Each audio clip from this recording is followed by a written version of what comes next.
Basang-basa pa rin si Isabel paglabas ng banyo, nakasuot ng puting bathrobe na masyadong malaki para sa katawan niya.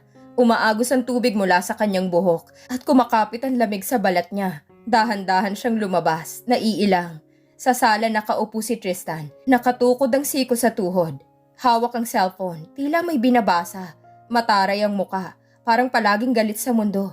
Napatingin ito kay Isabel. Isang mabilis na sulyap, tapos balik agad sa cellphone. Pagtitig ni Tristan, napahinto si Tristan sandali. Tiningnan ulit si Isabel mula ulo hanggang paa. Nakakasilaw ang puti ng robe laban sa morena at makinis na balat ni Isabel. Sa kabila ng makakapal na kilay at salamin, may kung anong nakatawag ng pansin sa kanya. Hindi niya lang masabi kung ano. Anong tinitingin-tingin mo dyan? Malamig niyang tanong, napayuko si Isabel, kumapit sa laylayan ng robe. Pasensya na po, wala po akong ibang damit. Napabuntong hininga si Tristan. Tumayo siya, tinapik ang lamesa. Halika rito. Binuksan ni Tristan ang isang malapad na drawer na puno ng mga mamahaling paper bags. Louis Vuitton, Prada, Gucci. Lahat ng yon, mga regalong hindi na ibigay sa babae na iniwan siya sa altar. Pumili ka dyan. Kailangan mo ng maayos na damit. Nanlaki ang mata ni Isabel. Ha? Baka po mahal yan. Hindi ko na kailangan yung mga yan. Kesa mabulok, isuot mo. Kung gusto mo mukhang desente, ayusin mong sarili mo. Pagpipilian ni Isabel. Dahan-dahang inilabas ni Isabel ang isang peach-colored na dress. Malambot ang tela, mukhang mahal. Napatingin siya kay Tristan. Para lang po akong nananaginip. Bulong niya, umirap si Tristan. Huwag kang OA, damit lang yan. Pumasok si Isabel ulit sa banyo para magbihis. Naiwan si Tristan na nakasandal sa sopa.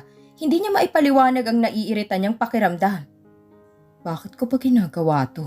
Bulong niya sa sarili. Di naman ako charity case. Ilang minutong lumipas, bumukas ang pinto ng banyo. Dahan-dahang lumabas si Isabel. Nakasuot na siya ng peach na dress. Medyo maluwag ito pero bumagay sa katawan niya. Hindi na siya basang-basa, pero nakasuot pa rin siya ng makapal na salamin at makapal na kilay. Nakatingin si Tristan, napahinto siya saglit. Para bang may nakita siyang ibang Isabel, hindi na ganoong pangit. May lambot ang mga mata nito. Bakit ka nakatitig? Tanong ni Isabel, kinakabahan. Napailing si Tristan. Wala, umupo ka. Ang pag-uusap tungkol sa kasal. Humugot ng malalim na hininga si Tristan. Bukas asikasuhin natin ang marriage license. Kailangan mo rin ng bagong ID. Dadalhin kita sa lawyer ko. Kailangan natin ayusin ang kasunduan. Hindi basta kasal ang gusto ko. May prenuptial agreement tayo. Ano po yun? Tanong ni Isabel. Prenup. Kasunduan bago ikasal. Para walang magkakadamot sa pera kung magkahiwalay tayo. Napayuko si Isabel.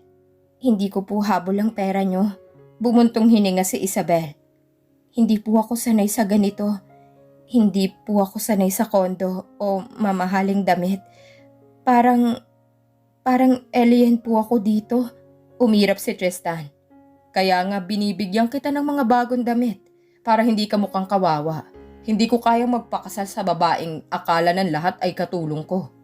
Para siyang sinampal sa sinabi ni Tristan. Huminga siya ng malalim para pigilan ang luha. Pasensya na po. Hindi ko po pinili ang itsura ko. Nagkatitigan sila. Napansin ni Tristan na nanginginig ang balikat ni Isabel. Hindi niya alam kung dahil ba sa lamig o dahil sa mga sinabi niya. Tumayo si Tristan at humarap kay Isabel. Pakinggan mo ako. Kung gusto mong manatili rito, susundin mo lahat ng rules ko. Number 1, huwag kang iiyak. Number 2, huwag kang makikialam sa negosyo ko. Number 3, kapag lumabas tayo, mag-aasal-asawa ka. Pero kapag tayo lang dalawa, walang asa-asawa. Paano po kung nangingilid ang luha ni Isabel? Tinitigan siya ni Tristan. Hindi ko kailangan ng luha mo. Kailangan ko ng kapartner para sa harap ng ibang tao. Yun lang. Magkahalong damdamin. Tahimik si Isabel. Hindi niya alam kung dapat ba siyang matakot o matuwa na may tahanan na siya. Kinuha niya ang isa sa mga damit na bigay ni Tristan. Idinikit sa pisngi niya. Para bang nananaginip siya. Salamat po. Kahit ganito lang. Napailing si Tristan. Huwag mo akong pasalamatan. Sabi ko nga business lang ito. Pero sa kabila ng malamig niyang mga salita, Napansin ni Isabel na may kung anong lambot sa boses ni Tristan. Parang ayaw lang nitong aminin na naaawa siya. Biglang nag-ring ang intercom. Sumagot si Tristan. Hello? Sir, nasa lobby po si Miss Felicia. Pilit pong umaakyat. Nanlaki ang mata ni Tristan. Felicia? Napakunot ang noo ni Isabel. Sino po si Felicia? Hindi siya sinagot ni Tristan. Nagmadali itong tumayo at lumapit sa pinto ng unit. Humarap siya kay Isabel. Pumunta ka sa guest room. Huwag kang lalabas. Huwag kang magsasalita. Naiintindihan mo? Tumango si Isabel. Pagamat kita ang kaba sa mukha niya. Hindi pa nakakapasok si Isabel sa kwarto nang bumukas ang pintuan ng kondo. Pumasok ang isang babae, matangkad, nice ang katawan, nakasuot ng designer dress, magandang make-up, parang model. Ito si Felicia, ang babaeng nang iwan kay Tristan sa altar. Tristan! Sigaw ni Felicia. Tinutulak ang pintuan. Bakit hindi mo ako sinasagot? Kailangan nating mag-usap. Nanigas si Tristan. Ano pang ginagawa mo rito? Napansin ni Felicia ang peach color dress ni Isabel na nakasabit sa isang upuan. Tumingin ito ng masama. May babae ka na agad? Sinong babae yon, Tristan? Nanlaking mata ni Isabel. Gusto niyang magsalita pero kinuyom niya ang bibig niya. Hinila siya ni Tristan papasok sa guest room bago pa makita ni Felicia. Stay here. Mariing bulong nito. Huwag kang lalabas. Pinihit niya ang lock at humarap sa ex niya. Wala akong babae. Anong ginagawa mo rito, Felicia? Hindi mo ako pwedeng palitan agad, Tristan. Mahal mo pa rin ako. Iyak ni Felicia. Napailing si Tristan. Wala na akong pakialam sa'yo. Sa loob ng guest room nakadikit si Isabel sa pinto. Pinakikinggan ng bawat salita. Nanginginig siya. Hindi niya alam kung anong klaseng gulong pinasok niya. Sa loob ng kwarto napasubsob si Isabel sa kama. Napaisip siya. Ano ba tong napasukan ko? Kinasal na nga ako sa papel. May ex pa siyang umaaligid. Hindi ko alam kung anong mas nakakatakot. Yung stepfather ko o siya? Nagmulat siya ng mata, nakatitig sa kisame. Sa kabila ng takot, ramdam niya ring may kakaibang tibok ang puso niya. Iba ang dating ni Tristan, kahit lagi siyang tinataboy nito. Huwag kang tanga, Isabel. Bulong niya sa sarili. Business lang to. Business lang. Maya-maya narinig niyang bumagsak ang pintuan. Marahas. Umalis si Felicia. Nagbukas ang pinto ng guest room. Sumilip si Tristan. Okay ka lang? Malamig niyang tanong. Tumango si Isabel. Sino po siya? Napailing si Tristan. Wala siyang halaga. Ako nang bahala. Magpahinga ka. Maaga tayo bukas. Nagsara ng pinto si Tristan. Naiwan si Isabel. Mag-isa sa guest room na parang hotel. Mahigpit niyang niyakap ang kumot. Bumuntong hininga. Hindi niya alam kung paano pa magkakagulong susunod na mga araw. Pero isang bagay ang sigurado niya. Hindi na siya babalik sa dati niyang buhay. Kinaumagahan nagising si Isabel sa malambot na kama. Nakabalot pa rin ang kumot na parang uod. Hindi niya alam kung anong oras na. Saglit siyang nagmuni-muni. Para bang panaginip ang lahat ng nangyari kagabi. Ang marriage proposal, ang pagtakas niya, ang mamahaling damit, at si Felicia, ang dating nobya ni Tristan. Pinilit niyang bumangon. Nanginginig pa rin ang mga tuhod niya. Naglakad siya palabas ng guest room. Sa sala, nakaupo si Tristan. Nakaputing polo. Bukas ang unang 2 botones. May hawak na laptop. Mukhang nagmi-meeting online. Nang makita si Isabel. Anong oras ka ba nagigising? Matigas ang tono. Napayuko si Isabel. Pasensya na po, hindi ko po alam kung anong oras ang almusal dito. Pumikit sandali si Tristan, para bang umiiwas uminit ang ulo. Huwag mo akong puin ng puin. Mukha pa akong matanda. Napatitig si Isabel, hindi siya makasagot. Sa totoo lang hindi matanda si Tristan. Gwapo ito, matangkad, mukhang model sa commercials, pero lagi lang siyang nakakunot noo. Tumayo si Tristan. Magbihis ka, lalabas tayo. May appointment tayo sa lawyer ko. Kailangan na nating ayusin ang kasal. Kasal po? Bulalas ni Isabel. Akala ko po, biro lang yun kagabi. Napapikit si Tristan. Tila nawala ng pasensya. Isabel, hindi ako nagbibiro.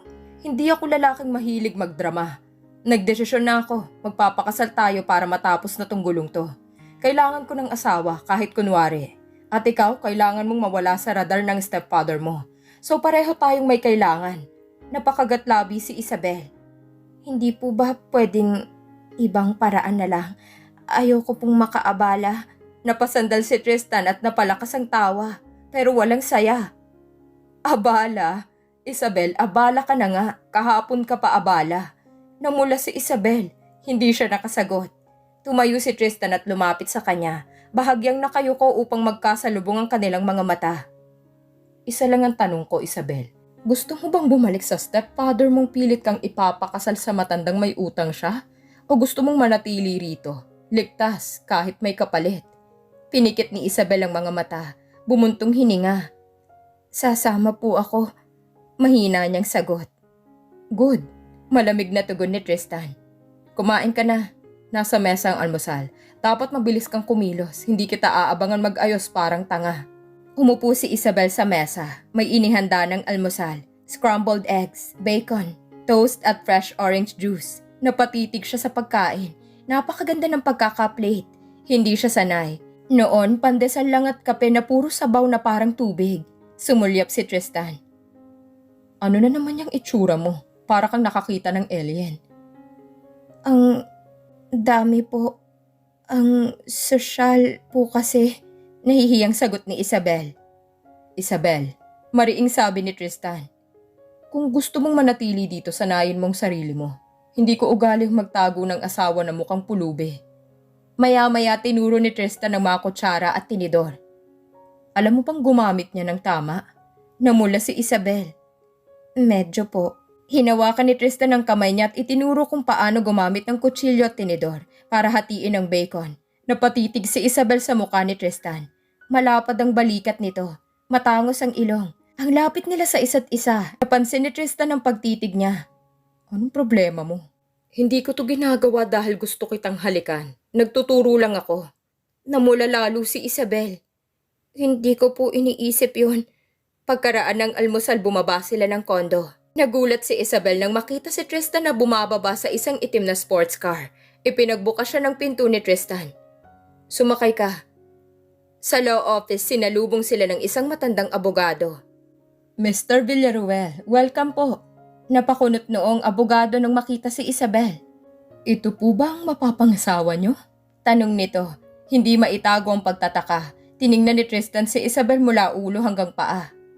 Oo, siya. Napayuko si Isabel, naiilang sa pagtitig ng abogado. Pinakita ng abogadong prenup contract. Nakasaad doon na walang makakakuha ng kahit piso mula sa negosyo ni Tristan kung sakaling maghiwalay sila. Maging si Isabel, walang mana kundi maliit na settlement. Fair yan, Isabel. Ani ni Tristan. Ayokong sabihin gold digger ka, kaya dapat malinaw ang usapan. Tahimik si Isabel, hindi siya interesado sa pera. Gusto niya lang ng ligtas na lugar kung saan hindi siya maipapakasal sa kumpare ng kanyang stepfather. Papirmahan ko na lang ito, Mr. Villaruel, sabi ng abogado. Kailan po ba ang kasal? Sa lalong madaling panahon, malamig na sabi ni Tristan. Hindi ko gusto ng komplikasyon. Paglabas nila ng opisina, biglang tumigil si Tristan sa hallway. Humarap siya kay Isabel. Isa pa, tandaan mo to, Isabel. Kahit kasal na tayo, hindi kita hahawakan. Hindi kita hihipuin. Hindi ka asawa sa kama. Klaro? Nanlaki ang mata ni Isabel. Hindi niya alam kung matatakot o maaawa sa sarili. Opo. Huwag kang opo ng opo. Basta sundin mo lang ang lahat ng utos ko. Walang problema. Pagpasok nila ulit sa kotse, may mga mata na nakatingin mula sa di kalayuan. Isang lalaking nakaitim na polo. May suot na shades. Nakikipag-usap sa cellphone. Boss, positive. Kasama ng bilyonaryo yung babae. Mukhang magiging asawa niya. Anong utos mo? Sa kabilang linya, isang malalim na boses ang sumagot. Huwag muna. Hintayin natin matapos ang kasal. Pagkatapos niyan, akin na si Isabel. Tahimik silang dalawa sa kotse. Wala nang imik si Tristan. Nakatanaw lang siya sa kalsada. Si Isabel naman tahimik din. Nakatingin sa mga gusali na nadadaanan nila. Nag-uusap sa loob ng isip niya ang takot at excitement. Hindi niya alam kung dapat ba siyang matuwa na ligtas siya o matakot na baka mas lalo siyang nakasabit sa isang gulo. Hindi ko alam kung tama to, bulong ni Isabel. Pero wala na akong ibang choice. Pagpasok nila sa elevator, biglang lumapit si Tristan. Mahigpit na bumulong sa tenga ni Isabel.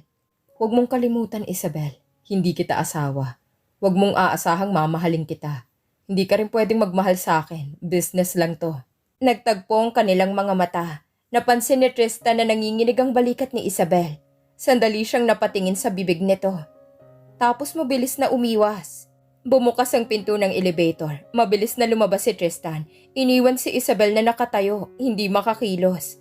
Pagkapasok sa kondo, sinabi ni Tristan, "Dito ka muna. Hindi kita isasama sa business meetings. Mas lalo kang makakagulo.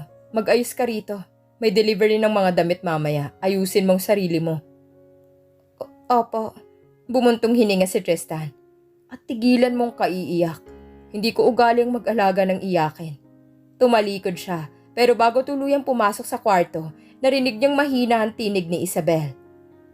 "Salamat po, kahit ganito lang." Nanigas si Tristan. Hindi siya lumingon. Marahan niyang sinara ang pinto ng kwarto niya. Sa loob ng guest room, napaupo si Isabel sa kama. Mahigpit niyang niyakap ang sarili. Hindi niya alam kung paano haharapin ang mga susunod na araw bilang asawa, pero hindi asawa. Pagpasok ni Tristan sa kanyang silid, malakas niyang isinara ang pinto. Nakasandal siya doon, nakapikit at pilit na pinapakalma ang sarili. Bakit ko ba ito ginagawa? Bulong niya sa sarili. Isa lang siyang babae na hindi ko naman kilala. Pero bakit pakiramdam ko kailangan ko siyang protektahan? Pinilit niyang iwaksi ang iniisip. Bumaling siya sa kanyang work desk at binuksan ang laptop. Sinimulan niyang sagutin ang mga emails tungkol sa kanilang shipping business. Pero hindi mawala sa isip niya ang imahe ni Isabel. Yung mga matang parang laging nalulunod sa takot. Samantala mag-isa si Isabel sa kwarto. Sa guest room, nakaupo si Isabel sa gilid ng kama. Patuloy na umiiyak ng mahina. Business lang daw, pero ang sakit naman ng mga salita niya. Tiningnan niyang sarili sa salamin. Nakita niyang makapal niyang itim na kilay, makapal na salamin, at buhok niyang kulot na magulo. Wala namang magmamahal sa itsura kong to. Bulong niya sa sarili. Pinipigilang humikbi. Kinuha niyang suklay at dahan-dahang sinuklay ang buhok. Pinilit niyang linisin ang muka. Kahit punong-puno ito ng luha, gusto niyang kahit papaano maging presentable. Ayaw na niyang madagdagan pa ang inis ni Tristan. Makalipas ang ilang oras, tumunog ang doorbell. Pagbukas ni Isabel ng pinto, bumungad ang 3 staff na may dalang mga paper bags mula sa isang sikat na luxury brand. Good morning po, ma'am. Delivery po ito para kay Miss Isabel. Nagulat si Isabel. Para sa akin? May utos po si Mr. Villaruel na sukatin niyo lahat ng damit. Kung may hindi kasya, ipapabago agad. Nakalista po kami. Isa-isang inilapag ng mga staff ang mga bag sa sala, mga damit, sapatos at bags, pawang branded. Naglalakihan ang mata ni Isabel habang tinitingnan ang presyo ng mga tags. Isang bag lang dito, katumbas na ng sweldo ko sa 1 taon sa bakery. Lumabas si Tristan mula sa kwarto, nakasuot na ng dark suit. Napahinto siya nang makita si Isabel na tila nawiwindang sa dami ng damit. Bakit parang first time mong makakita ng damit? Sarkastikong tanong ni Tristan. Ang mahal po kasi. Hindi ko po kayang isuot ito. Nahihiyang sabi ni Isabel. Lumapit si Tristan at tiningnan siya ng malamig. Sanayin mong sarili mo. Hindi ko gustong kasamang mukhang alalay. Bukas may press conference ako. Sasama ka. Kailangan mo nang magmukhang asawa ko. Dinala si Isabel ng staff sa kwarto at tinulungan siyang magsukat. Nang makita ni Tristan si Isabel na lumabas, nasuot ang isang eleganteng cream-colored dress, natigilan siya.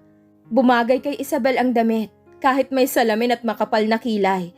Tila lumiwanag ang mukha niya, malambot ang kutis niya, at lalong umaliwalas ang hugis ng kanyang katawan. Napalunok si Tristan. Agad niyang iniiwas ang tingin. Hindi mo pa rin pwedeng hubarin niyang salamin mo. Malamig niyang sabi. Isa pa, wag mong iisipin na ibig sabihin yan. Magugustuhan na kitang asawa. Business lang to. Napaluhang muli si Isabel pero pinilit niyang ngumiti. Opo. Pagkatapos magsukat, pinaupo ni Tristan si Isabel sa sofa. Umupo siya sa tapat nito. Seryoso ang muka. May mga rules tayong dapat sundin habang kasal tayo. Napalunok si Isabel. Ano po yon? Una, simula ni Tristan. Walang lalabas-labas ng hindi ko alam. Hindi ka pupunta kahit saan ng mag-isa. Opo. Pangalawa, dagdag ni Tristan. Walang media interviews na hindi ko pinayagan. Opo. Pangatlo, malamig ang boses niya. Walang pakikipag-flirt kahit kanino, kahit driver ko, kahit waiter, kahit sino. Napakurap si Isabel. Hindi ko naman po balak, hindi kita tinatanong. Putol ni Tristan. Pinapaalala ko lang. At panghuli, hindi kita hahawakan, hindi kita hahalikan. Wala tayong physical relationship. Isipin mo na lang business deal lang to. Napatungo si Isabel. Masakit marinig yon. Kahit alam niyang hindi totoo ang kasal, bahagyang nanginig ang boses niya. Opo, naiintindihan ko po. Napabuntong hininga si Tristan. Ilang segundo siyang tahimik. Huwag kang paiyak-iyak, nakakainis tingnan. Tumayo si Tristan. Bukas 9:00 ng umaga, pupunta tayo sa designer ko para pumili ka ng gown. Huwag kang magpapalate. Opo. Nang paalis na si Tristan, tinawag siya ni Isabel. Tristan, bakit? Nag-atubili si Isabel bago nagsalita. Salamat po kasi tinutulungan niyo ako kahit wala naman kayong makukuha sa akin. Tumitig si Tristan sa kanya. Tila may gustong sabihin pero umiling na lang siya. Huwag mo akong pasalamatan. Hindi ko to ginagawa dahil mabait ako. Pumasok muli si Tristan sa kwarto. Pagkasara ng pinto, dinukot niya ang cellphone. May natanggap siyang text mula sa isang anonymous number.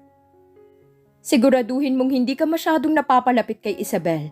Maraming matang nakatingin. Hindi lang buhay niyang nakasalalay kundi negosyo mo. Napakunot noo si Tristan. Hindi niya alam kung sinong nagpadala, pero napansin niyang mabilis ang tibok ng puso niya. Hindi pwedeng malaman ni Isabel na may panganib na nakaamba sa kanya. Hindi pa ngayon. Sa sala naiwan si Isabel. Dahan-dahan niyang hinaplos ang tela ng mga mamahaling damit. Ngunit kahit suot niya ang mga ito, pakiramdam niya hindi siya nababagay dito. Umupo siya sa sulok at niyakap ang mga tuhod. Bakit parang lalo lang akong nalulunod? Mas ligtas ba talaga ako rito? O lalo lang akong napapasok sa mas malaking gulo?